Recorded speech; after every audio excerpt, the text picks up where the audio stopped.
दोस्तों, असफल रह गए तो पाने की कोशिश हजार करिए, पर कोशिश का तरीका हर बार नया ढूंढिए। सीख कुछ वक्त से वक्त सिखा रहा है, कब कैसे क्या करना है सब बता रहा है। आप सभी दोस्तों को प्यार भरा अभिवादन। स्वागत है एजीबी इंडिया में। सभी महत्वपूर्ण अपडेट व नवीन जानकारियों का एक विश्वसनीय चैनल, इसलिए चैनल को सब्सक्राइब जरूर करें, लाइक व शेयर करना न भूलें। दोस्तों, सरकारी नौकरियों में क्या समय से ज्वाइनिंग पाने का हक एक अभ्यर्थी को नहीं है? क्या यह एक फैशन बन गया है या फिर एक ट्रेंड की उत्तर प्रदेश में जो भी सरकारी भर्ती निकलेगी, भर्ती प्रक्रिया पूरी होने से पहले इन भर्तियों का कोर्ट ट्रायल होगा। इस कोर्ट ट्रायल का भी कोई फिक्स टाइम नहीं है कि कितने दिन, माह या फिर वर्ष लगेगा। क्या नौकरी की राह देखने वाले अभ्यर्थियों के समय की कोई कीमत नहीं है? अगर किसी भर्ती पर याचिकाएं पड़ती हैं तो तुरंत सुनवाई करके इसका हल क्यों नहीं निकाला जाता है? त्वरित फैसले क्यों नहीं आते हैं, जैसे पॉलिटिशियंस के मामलों में या फिर अन्य मुद्दों में होता है? आवश्यकता पड़ने पर फास्ट ट्रैक कोर्ट में सुनवाई होने लगती है। फिर भर्तियों के मामलों में भी कुछ ऐसा सिस्टम क्यों नहीं बनता?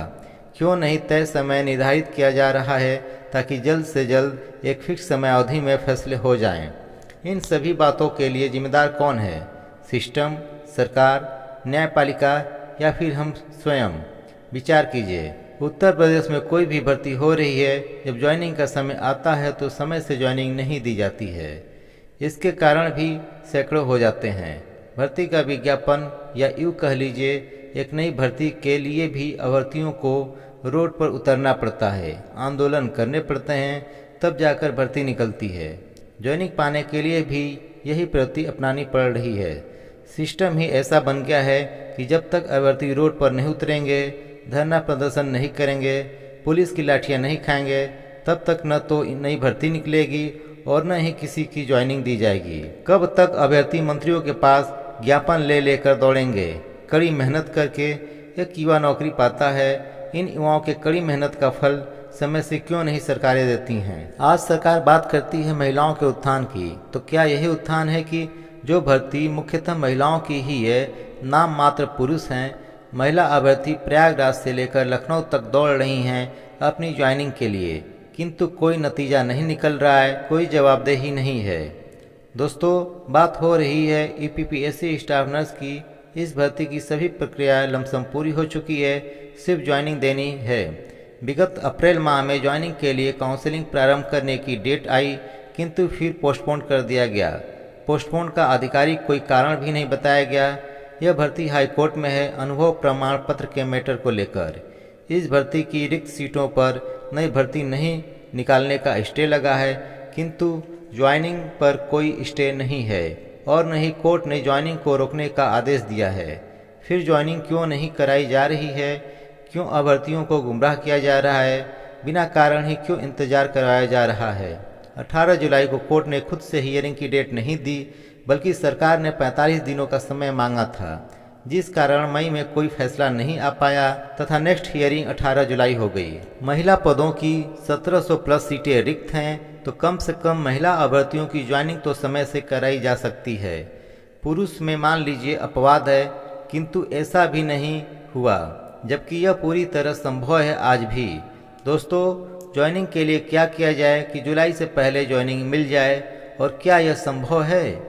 यह जानने के लिए पहले नीतू सिंह प्रकरण को जानना होगा, जो कि 2017 भर्ती से जुड़ा मामला है।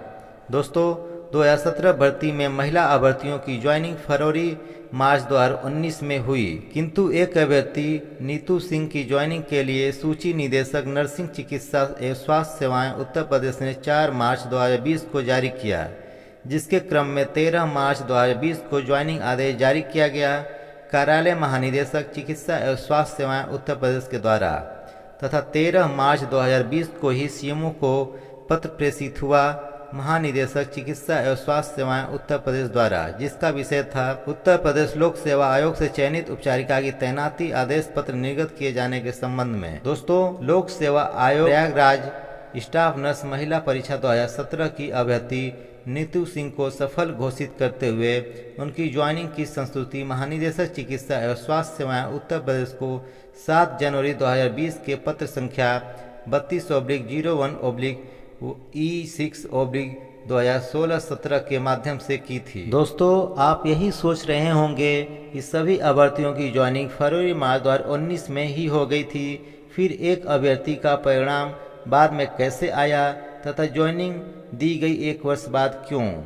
दोस्तों, इनका भी मैटर हाई कोर्ट में चल रहा था। इनका सिलेक्शन नहीं होने के कारण हाई कोर्ट में अपील की थी, जिसके क्रम में 1 अगस्त 2019 को हाई कोर्ट ने दावे के समर्थन में फैसला देते हुए इनकी ज्वाइनिंग का आदेश दिया था और इसके अनुपालन में इनकी ज्वाइनिंग मार्च 2020 में हुई थी।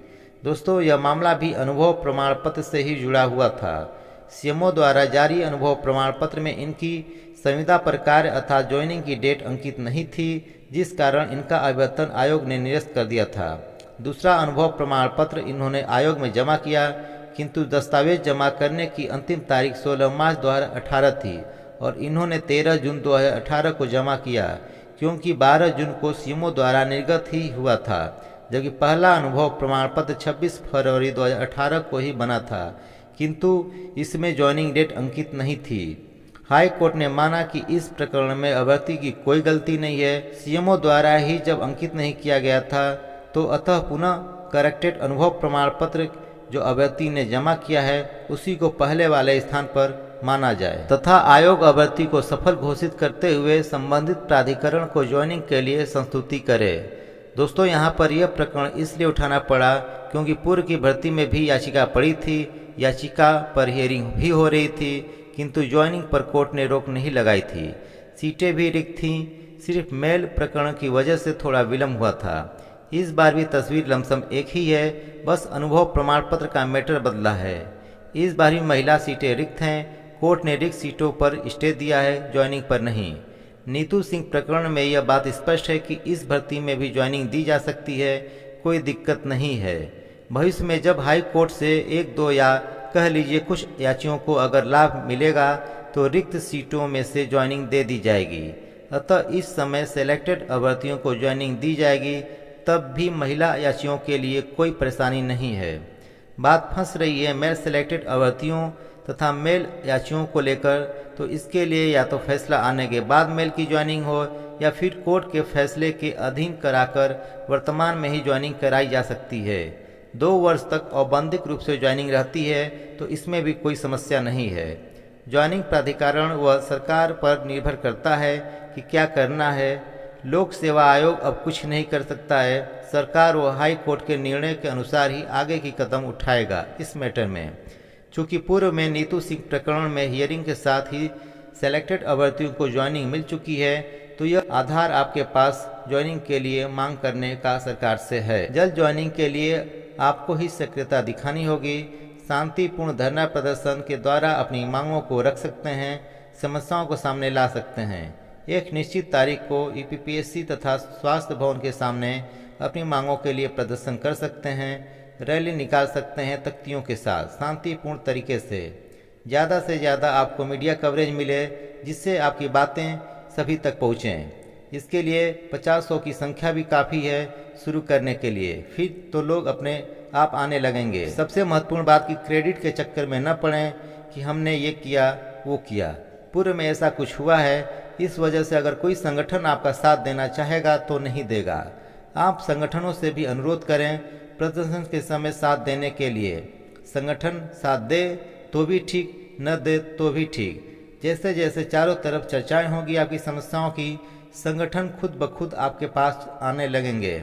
राजकीय नर्सेज संघ उत्तर प्रदेश की अध्यक्ष सरली भंडारी व महामंत्री अशोक कुमार से मिलकर भी अपनी समस्याओं के निदान के लिए सहयोग मांगा जा सकता है। इनका साथ मिल जाएगा तो काफ़ी हद तक आपकी ज्वाइनिंग की समस्या हल हो जाएगी।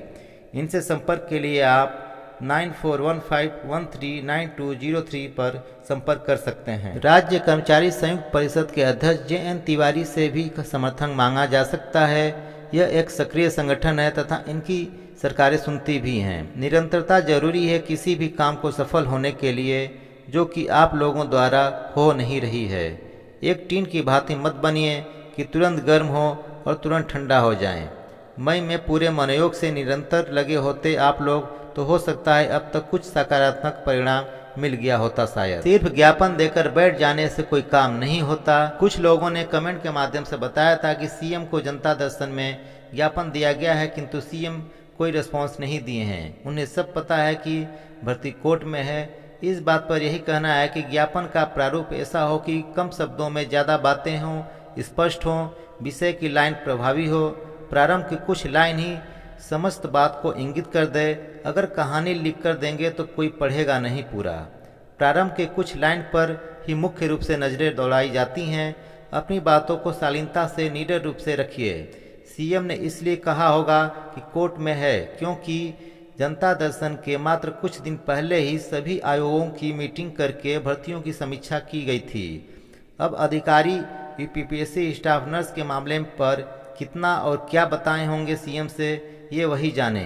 हो सकता है इतना ही बताया गया हो कि मामला कोर्ट में है, किंतु यह नहीं बताया गया होगा कि ज्वाइनिंग पर कोई स्टे नहीं है। खुद से बातें बढ़ा चढ़ा कर सीएम को सब पता है का पूर्व अनुमान लगाकर प्रचार से कोई लाभ नहीं। खुद मोटिवेट होंगे तथा दूसरे भी होंगे। एक दिन के नारेबाजी व एक ज्ञापन से कुछ हासिल नहीं होगा। बराबर अपने मुद्दे को धार दीजिए, जिससे स्वास्थ्य महानिदेशक से लेकर सभी जिम्मेदार प्राधिकरण प्रेशर में आए तथा सरकार भी आईने में देखे। भर्तियों को समय पर पूर्ण करने का दायित्व संबंधित प्राधिकरण तथा सरकार का है, तो जिम्मेदारी तथा जवाबदेही भी इन्हीं की है। आप अपनी बातों को शालीनता से रखेंगे, सामने चाहे सीएम हो या पीएम। सरकारें आपने चुनी है, तो अपनी बातों को रखने का हक भी आपका है। ज्ञापन आप मुख्यमंत्री, उप मुख्यमंत्री, मंत्रियों को भी दीजिए, साथ ही साथ आयोग तथा स्वास्थ्य महानिदेशक को भी। यूनिटी में रहकर कार्य करेंगे तो सब आपको सुनेंगे। अपनी आवाज बुलंद कीजिए, बार बार कीजिए। आपका काम है अपनी बातों को रखना। आपका मुख्य विषय है ज्वाइनिंग। जब ज्वाइनिंग पर कोर्ट ने स्टे नहीं दिया है तो ज्वाइनिंग क्यों नहीं? आपको इस क्यों का जवाब चाहिए। या तो ज्वाइनिंग दो या फिर जवाब दो, कब होगी? ज्ञापन देते रहिए, प्रदर्शन करते रहिए, कानून का पालन करते हुए। 2017 की भर्ती इसके लिए उदाहरण है ही, नहीं तो फिर अगस्त सितंबर का इंतजार करना होगा। रामायण में लिखा है, सहयोग और समन्वय की सदैव जीत होती है। दोस्तों, कमेंट बॉक्स में आपकी क्वेरी का स्वागत है। मिलते हैं अगले वीडियो में। जय हिंद, जय भारत।